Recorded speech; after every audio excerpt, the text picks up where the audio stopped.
Kasunod ng pagpapakilala sa bagong Santo Papa, makakapanayan po natin Father Greg Gaston, ang rector ng Pontificio Collegium Filipino sa Rome, Italy. Father, magandang umaga po. Thank you for joining us this morning. Hello po, good morning sa inyong lahat. Kamusta din kayo? Father, unang tanong po namin, ano bang mga unang dapat abangan ngayong may bago ng Santo Papa? May mga activities na ho kaya siya ngayon?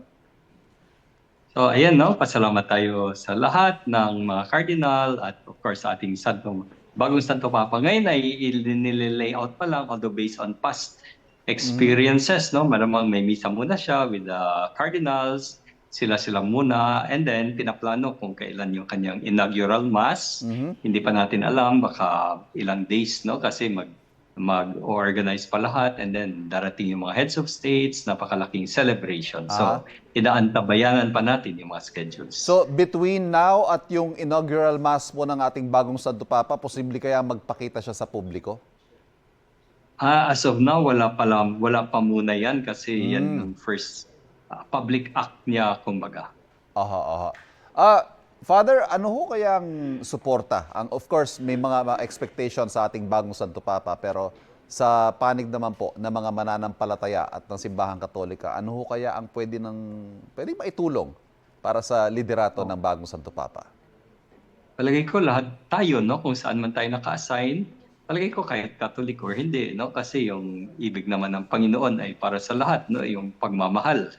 Kaya whether Catholic or hindi, and then nagre-reach out naman yung simbahan, mga project natin, hindi lamang para sa Katoliko. Hindi ka naman tatanungin, Katoliko ka ba? Kung hindi, hindi ka papakainin. Hindi. So, para naman sa lahat. So, patuloy. At yan din ang gusto ni Pope Leo na maging bridge yung ating simbahan para sa iba't ibang mga tao. Gusto ko hong ipursu pa yan, Father, kasi may bagong leader ang Simbahang Katolika at syempre may sarili siyang estilo pamamalakad. We know that he's Agustinian, we know he's a missionary. Ano ho kaya pwedeng asahan ng mga mananampalataya sa pamumuno nitong si Pope Leo? Oo, lahat kasi ng Santo Papa, iba-ibang mga background, yung childhood, iba yung mission, naging pari na sila, no? And ibang exposure. So si Pope Leo, American, and then na-assign naman sa Peru, sa South America, na-assign din dito sa Vatican. Dahil mga cardinals, marami din sila iba't ibang mga experiences, iba-ibang mga, and then naging general pa siya ng mga Agustinians, kaya very well versed siya sa buong mundo, no? Kumbaga hindi lamang siya para sa Amerika, na background niya hindi lamang American, no? Kundi universal, Catholic talaga. Father, panghuli na lamang po, napaka-happy, napakasaya ng inyong aura ngayon. How do you feel today, Father, ngayon may bago na tayong Santo Papa?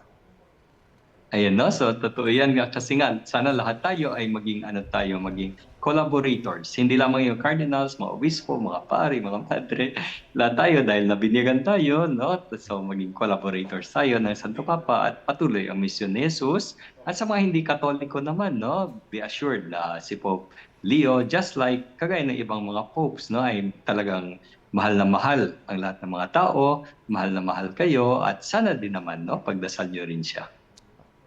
Father Greg, maraming salamat. Please pray for us, lalo't mag-election po tayo sa Lunes, sa darating na Lunes. Yes. Thank you, Father. Thank you very much po. Salamat. Kapuso, huwag magpapahuli sa latest news and updates. Mag-iuna ka sa balita at mag-subscribe sa YouTube channel ng GMA Integrated News.